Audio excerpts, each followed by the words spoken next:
أعوذ بالله من الشيطان الرجيم بسم الله الرحمن الرحيم رب اشرح لي صدري ويسر لي أمري واحلل عقدة من লিসানি ইয়াফকাহু কওলি। আপুরা, গত পর্বে হাইলাইট করেছিলাম যে এই যে মুসা আলাইহিস সালামকে হত্যা করলো না, বরং আল্লাহ সুবহানাহু ওয়া তাআলা ফিরআউনের অন্তরে মুসা আলাইহিস সালামের জন্য ভালোবাসা সৃষ্টি করে দিলেন। That is the ultimate source of power of Allah সুবহানাহু ওয়া তাআলা। উনি আমাদের হার্টের উপরে কন্ট্রোল রাখেন। হ্যাঁ, এরকম বলেছিলাম যে এটার লেন্স দিয়ে, এই ইনফরমেশনের লেন্স দিয়ে আমরা জীবনটাকে দেখতে পারি। যেমন ধরেন, এটা খুবই পসিবল যে আপনি যখন ইসলাম প্র্যাকটিস করা শুরু করেন নাই, তখন আপনার যেসব মানুষদেরকে খুব অসহ্য লাগতো, যাদেরকে আপনার কাছে হুজুর মনে হতো, ফকির মনে হতো বা খুব বিরক্ত লাগতো, সেই মানুষগুলোর প্রতি আপনার ভালোবাসা সৃষ্টি হয়ে গেল যখন আপনি ইসলাম প্র্যাকটিস শুরু করলেন। সেই মানুষগুলো হয়তো বা একই আছে, দুনিয়াটা হয়তো বা একই রকম আছে, তেমন কোনো বিশাল প্যারামিটার চেঞ্জ হয়নি। আপনার মনটা বদলে গেছে, আপনার বা আমার মনটা বদলে গেছে, এবং ফলে আমরা যেই চোখ দিয়ে দুনিয়াটা দেখতাম সেই চোখটা বদলে গেছে। তো এটাই হচ্ছে দ্য আলটিমেট লেসন। বা এইভাবে আমরা আসলে প্রচুর দোয়া করতে পারি, আমরা আইডেন্টিফাই করতে পারি যে what is the root problem. ধরেন আমরা কেউ ডোমেস্টিক ভায়োলেন্সের মধ্যে আছি, আমরা দোয়া করবো, হ্যাঁ আল্লাহ তুমি আমার রিজিকের দরজা খুলে দাও, আমাকে তুমি এত টাকা আর্ন করাও যেন আমাকে আর কেউ ছোট করে কথা না বলতে পারে, বা সামথিং সামথিং।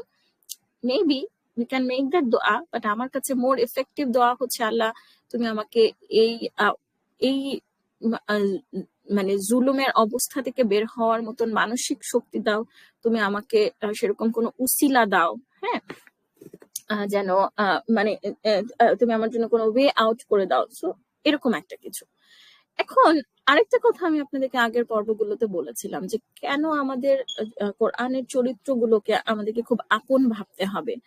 কারণ আপনি এখানে একটা জিনিস দেখেন যে মুসা আলাইহিস সালামের মা কিন্তু ঠিকই অস্থির হয়েছিলেন। সো এই কথাটা আমি বলেছিলাম যে এমন না যে মুসা আলাইহিস সালামের মার উনি মুসা একজন নবীর মা ছিলেন বা আল্লাহর খুব পছন্দের বান্দা ছিলেন দেখে ওনার কাছে মনে হয়েছে যে আচ্ছা ঠিক আছে, আল্লাহ বলছে পানিতে ভাসায় দিই, আচ্ছা পানিতে উনি হাসতে হাসতে ভাসায় দিলেন। বা ইব্রাহিম আলাইহিস সালাম যখন ওনার ছেলেকে কোরবানি করতে নিয়ে গেছেন, ওনার কাছে মনে হয়েছে যে okay I did a great job, হয়তো ফেসবুকে একটা স্ট্যাটাস দিয়েছেন, বা মানে বলতেছি আর কি যে মানে মানে he was doing it very willingly or with very no, definitely he was, মানে উনিও একটা প্রচন্ড দুঃখ ভারাক্রান্ত মন নিয়ে কাজটা করছিলেন। ঠিক আছে, সো এখানে আপনার ইটা মানে এখানেও মানে অফকোর্স তাদের প্রচন্ড কষ্ট হয়েছে, কিন্তু আমি যেটা বলবো যে তাদেরই প্রচন্ড কষ্টটা তাদেরকে প্রিভেন্ট করে নাই from taking the right decision. That's our difference এবং তাদের ডিফারেন্স। তারা প্রচন্ড কষ্টের সম্মুখীন হয়েও তারা রাইট ডিসিশনটা নিছেন। সো মারিয়াম মানে ওনার মনে হয়েছে যে আহা যদি আমি মারা যেতাম, but she didn't commit suicide. ঠিক আছে, এরকম আর কি যে আমার প্রচন্ড খারাপ লাগছে কিন্তু সেটার উপরে বেস করে আমি কোনো রং অ্যাকশন নিচ্ছি না। এখন মুসা আলাইহিস সালামের মায়ের যে অন্তর খুবই অস্থির হয়ে পড়লো, এই কথাটা কোরআন বলতেছে, এবং আল্লাহ সুবহানাহু ওয়া তাআলা বলতেছেন যে উনি তার অন্তরকে দৃঢ় করে দিলেন। এবং আবার আপনার যদি আরবিক ওয়ার্ডটা দেখেন তাহলে দেখবেন যে ওয়ারাবাতনা, রবাতা, এই রুট ওয়ার্ডটা ব্যবহার হয়েছে, এবং সেই সিমিলার ওয়ার্ড ব্যবহার হয়েছে সূরা কাহাফে, সম্ভবত সূরা কাহাফের 13 বা 14 নম্বর আয়াতে, ওয়ারাবাতনা আলা কুলুবিহিম, হ্যাঁ, যেখানে গুহাবাসীদের অন্তর আল্লাহ সুবহানাহু ওয়া তাআলা দৃঢ় করে দিয়েছিলেন সেটার কথা বলা হচ্ছে, সো দ্যাট তারা তাদের সেই সময়ের যে কিং ছিল তাদের সামনে গিয়ে তারা অন্যায়ের প্রতিবাদ করতে পেরেছিল। যে কথাটা আমি গত ক্লাসে ডোমেস্টিক ভায়োলেন্সের প্রসঙ্গে বলেছিলাম যে actually it needs a state of the heart, মানে আল্লাহ সুবহানাহু ওয়া তাআলা হার্টটাকে দৃঢ় করে দিতে পারেন। হ্যাঁ, এখন তখন কি হলো, এটার ফলে যেটা হলো যে উনি কারো কাছে গিয়ে জিনিসগুলো প্রকাশ করতেছেন না। কারণ উনি যদি এখন প্রচন্ড একটা অস্থির ভাব করেন অথবা কাউকে বলে দেন ব্যাপারগুলো, তাহলেও কিন্তু ব্যাপারটা জানাজানি হয়ে যাবে।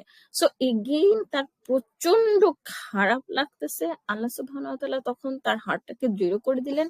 সো যেটা হলো যে she could contain the stress.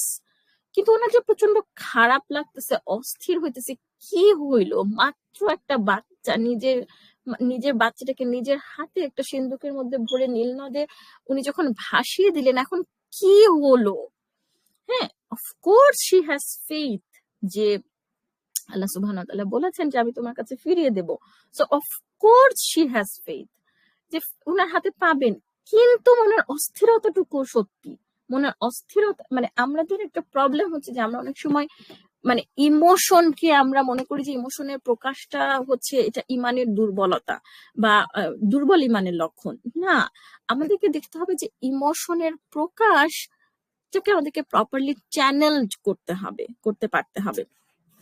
তো যাই হোক, তখন কি হলো, এটার এক্সপ্রেশন হিসেবে উনি তখন ওনার বোনকে পাঠালেন, মুসা আলাইহিস সালামের বড় বোনকে পাঠালেন যে পেটের পেছন পেছন যাও, মানে as if nothing has happened. ঠিক আছে, নাথিং হ্যাজ হ্যাপেন্ড, মানে ফলো করো, বাক্সটাকে ফলো করো। এবং এরপরে কি হলো, ফলো করতে করতে এভরিথিং সে কিন্তু উইটনেস করছে, যেটা মুসার প্রাসাদে গিয়ে ঠেকলো, এরপরে ওনাকে পিক আপ করলো। হুম, all this discussion Hugh Crew, she is observing that as an observer. এরপরে হচ্ছে আপনার কি হলো, মুসা আলাইহিস সালাম আপনার আর কারো ব্রেস্টফিড করছেন না, তখন সবাই অস্থির অবস্থা, কারণ এখন তো সে অ্যাডপ্টেড সান হয়ে গেছে। অ্যাডপ্টেড সান, মনে করেন যে একটা হিউ ক্রিউ লেগে গেছে, আমেরিকার প্রেসিডেন্টের বাচ্চা, একটা বাচ্চা অ্যাডপ্ট করেছে তাকে খাওয়ানোর জন্য।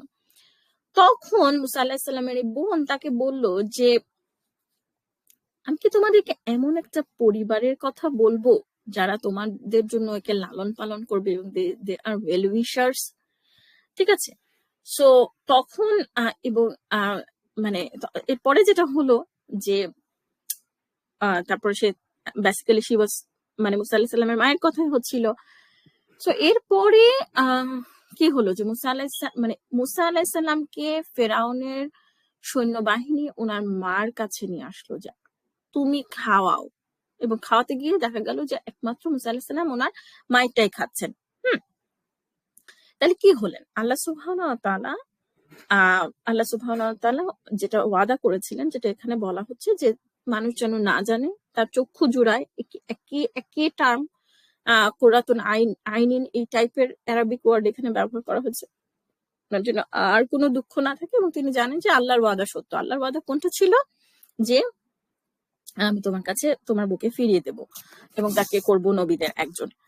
এখন আপনারা দেখেন যে এখানে আরো কিছু হাইলাইটের ব্যাপার আছে, এটা নেক্সট পর্বে হাইলাইট করবো ইনশাআল্লাহ, বাট চিন্তা খোরাক আছে। কিন্তু একটা জিনিস চিন্তা করেন যে আপনারা কি দেখতেছেন যে উইদিন ফিউ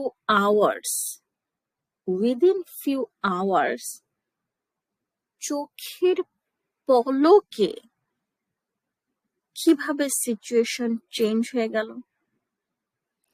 আপনারা দেখেন যে কিছুক্ষণ আগে মুসা আলাইহিস সালামের মায়ের ঘরে ফেরাউনের সৈন্যরা আসবে মুসা আলাইহিস সালামকে হত্যা করার জন্য, কারণ উনি বনি ইসরায়েলের একটা ছেলে, এটা হচ্ছিল ভয়।